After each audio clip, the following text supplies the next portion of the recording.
C'est une question que beaucoup de personnes se posent. Est-ce qu'on y gagne en performance quand on prend un SSD NVMe plutôt qu'un SSD SATA? Doit-on dépenser plus pour un SSD NVMe? Et est-ce que c'est toujours intéressant de prendre un disque dur? C'est les questions auxquelles on va répondre dans cette vidéo.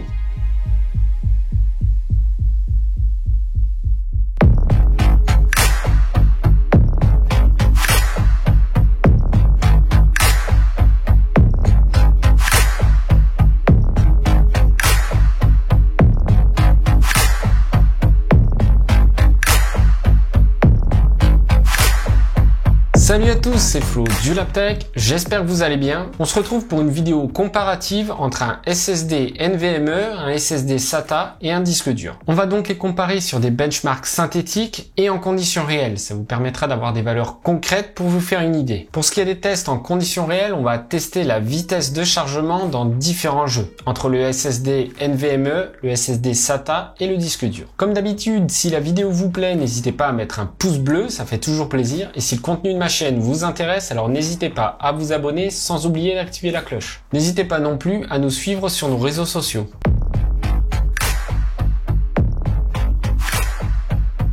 Alors pour vous détailler un peu le protocole de test, j'ai effectué 3 fois le test sur tous les jeux et tous les supports. Et ce, afin d'avoir un échantillon de test suffisant pour avoir des valeurs concrètes. Chaque test sur un même jeu avec le même support de stockage, à savoir le SSD ou un disque dur, ont été effectués après redémarrage de l'ordinateur. Et ce, afin de m'assurer qu'aucun cache ne vienne fausser les résultats. Alors, au niveau du matériel utilisé pour le test, on a un SSD NVMe de chez Crucial, le P2 dans sa version 1 Teraoctet.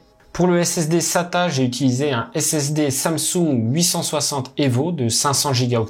Et pour finir, le disque dur est un Western Digital Black d'1 Teraoctet à 7200 tours minute. Alors bien évidemment, l'idée ce n'est pas de savoir si le SSD est plus rapide que le disque dur, parce que ça tout le monde le sait, mais plutôt d'essayer de mesurer l'écart entre un SSD NVMe et un SSD SATA. Depuis quelques temps, les SSD NVMe sont de plus en plus intéressants en termes de prix, comparé aux tarifs pratiqués par les SSD SATA. Un Crucial P2, par exemple, se monnaie aux alentours des 100 €, ce qui est à peu près le prix d'un SSD SATA d'1 Teraoctet aussi. Cela dit, le nombre de connecteurs M.2 présents sur une carte mère reste assez limité, ce qui peut nous obliger à basculer sur un SSD SATA pour augmenter son espace de stockage. De manière générale, un des grands avantages du SSD NVMe, c'est qu'il est alimenté par le connecteur M.2, donc plus besoin de câble d'alimentation. L'autre avantage, bien entendu, c'est sa compacité, surtout si on veut intégrer un SSD dans un boîtier mini ETX par exemple. Ensuite, bien évidemment, sa vitesse de transfert théorique qui est largement supérieure au SSD SATA.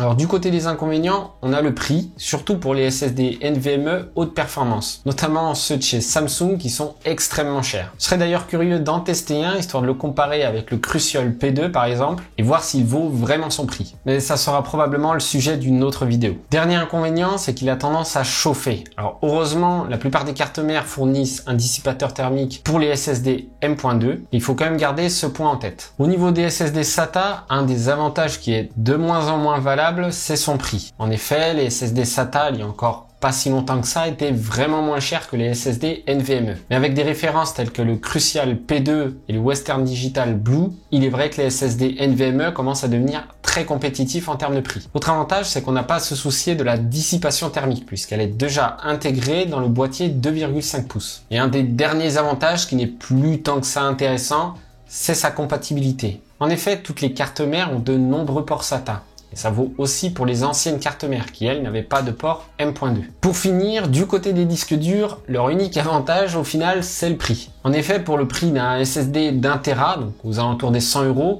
on se retrouve avec un disque dur entre 4 et 5 Teraoctets. Donc évidemment, si vous avez besoin d'énormément de stockage, et surtout du stockage ponctuel, tel que des films par exemple, le disque dur reste toujours intéressant. Au niveau des inconvénients, la taille standard des disques durs étant 3,5 pouces, ça reste sa taille. En effet, c'est pas possible de loger un disque dur 3,5 pouces dans tous les boîtiers, surtout les plus compacts. Alors après, bien évidemment, il existe aussi des disques durs plus petits de 2,5 pouces. Mais on reste bien loin du format ultra compact proposé par les SSD NVMe. Autre inconvénient, et pas des moindres, c'est sa lenteur. En effet, un disque dur, vous allez voir, c'est lent comparé à un SSD. Alors après, en conditions réelles, vous allez voir que c'est pas toujours rédhibitoire. Mais de manière générale, il y a quand même un énorme écart entre les SSD et les disques durs. Et pour clôturer, selon moi, un énorme inconvénient des disques durs, c'est leur bruit. Ceux qui aiment les boîtiers extrêmement silencieux auront tendance à éviter les disques durs et je les comprends. Si vous voyez d'autres avantages ou d'autres inconvénients sur les SSD, NVMe, SATA ou les disques durs, n'hésitez pas à les mettre en commentaire. Pour ce qui est des benchmarks synthétiques, je ne vais pas m'étaler sur le sujet, il a été traité des centaines de fois par différents médias. Sans surprise, le SSD NVMe a une capacité en lecture ou écriture, qu'elle soit séquentielle ou aléatoire, largement supérieure au SSD SATA. Ce qui pourrait laisser sous-entendre qu'en termes de vitesse de chargement de jeu, les SSD NVMe seraient bien supérieurs au SSD SATA. Mais ça, on va le vérifier. Et sans grande surprise, les disques durs ferment la marche avec des résultats bien en deçà de ce qui est proposé par les SSD NVMe et les SSD SATA. Et honnêtement, ce qui m'intéresse le plus, c'est plutôt les tests en conditions réelles, c'est-à-dire les chargements de jeux vidéo par exemple. Et on va vérifier ensemble ce que ça donne tout de suite. Certains le savent déjà, d'autres peut-être pas encore, mais les résultats entre les tests synthétiques ne se vérifieront pas de la même manière en conditions réelles. Sur Cyberpunk 2077, le SSD NVMe affiche une moyenne de temps de chargement de 20,50 secondes. Le SSD SATA lui affiche 70 millisecondes de plus, avec 20,57 secondes de moyenne. Bien entendu, sans surprise, le disque dur, lui, est assez loin derrière, avec quasiment 2 fois plus de temps de chargement, en moyenne 38,14 secondes. Sur Red Dead Redemption 2,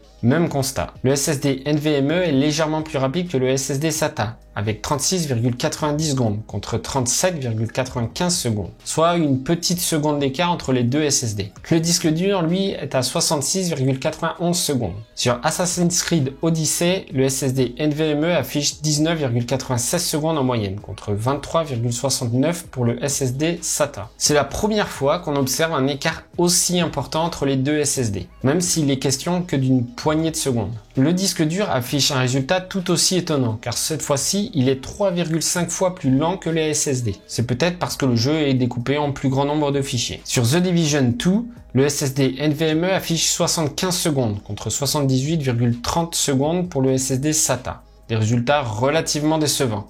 Et il faut garder en tête qu'une partie du temps de chargement consiste à communiquer avec les serveurs de chez Microsoft, ce qui influence sur le temps de chargement. À savoir que cette communication entre les serveurs ne sollicite pas le SSD. Encore une fois, le disque dur affiche des résultats assez étonnants avec un temps de chargement de 80,73 secondes. C'est pas si éloigné des SSD. Pourtant, The Division 2 est découpé en énormément de fichiers, mais visiblement, la découpe des fichiers est plus logique et optimisée pour les disques durs. Pour finir, sur Shadow of the Tomb Raider, le SSD NVMe affiche 16,25 secondes, 17,08 secondes pour le SSD SATA et 36,29 secondes pour le disque dur. Donc de manière générale, le SSD NVMe est toujours plus rapide que le SSD SATA, mais ça reste relativement marginal, en sachant que la plupart du temps on parle d'1 à 2 secondes d'écart. Bien évidemment, comme on a pu le constater, les résultats peuvent varier entre différents jeux. Et on note tout de même une différence assez faible entre le SSD NVMe et le SSD SATA. Et pourtant, sur les tests synthétiques, ce qu'on a pu observer, c'est que l'écart entre le SSD NVMe et le SSD SATA était énorme. On parle quand même de débit entre 3 et 4 fois supérieur, que ce soit en écriture ou en lecture. Et plus de 20 fois supérieur à la vitesse d'un disque dur.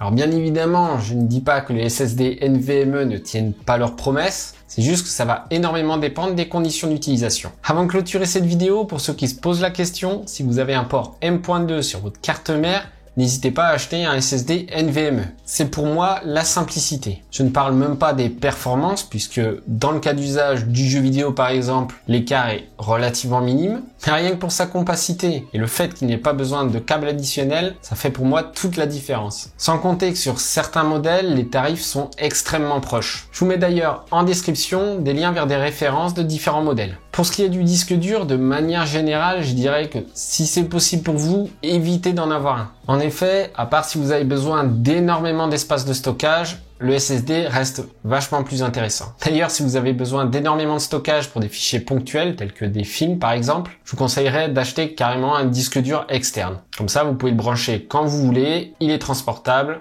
c'est tout bénef. Et surtout, ça vous évite d'avoir à subir le bruit que peut générer un disque dur. Évidemment, j'en fais des caisses sur le bruit, mais ça va énormément dépendre de votre boîtier. En l'occurrence, dans mon boîtier, le disque dur fait énormément de bruit. Et ça, c'est principalement dû au fait qu'il n'y a pas de tampon anti-vibration. Bref, comme on a pu le voir dans les tests synthétiques, le SSD NVMe est entre 3 et 4 fois plus rapide qu'un SSD SATA, et jusqu'à 20 fois plus rapide qu'un disque dur. Mais dans le cas d'un gamer pur, l'écart entre le SSD NVMe et le le SSD SATA reste relativement marginal, comme on a pu l'observer dans nos différents tests. Finalement, ce sera plus une question de prix, de praticité et de compatibilité qui détermineront si le SSD NVMe est intéressant pour vous. Pour ma part, si vous cherchez un SSD, au vu des avantages, je ne peux que vous recommander de vous tourner vers un SSD NVMe. Voilà, c'est tout pour cette vidéo. J'espère qu'elle vous a plu. Si c'est le cas, pensez à mettre un pouce bleu, ça fait toujours plaisir. Et si le contenu de ma chaîne vous intéresse, alors n'hésitez pas à vous abonner sans oublier d'activer la cloche. Et n'oubliez pas, si vous le souhaitez, de nous suivre sur nos réseaux sociaux. Sur ce, je vous dis à la prochaine. Prenez soin de vous. Ciao!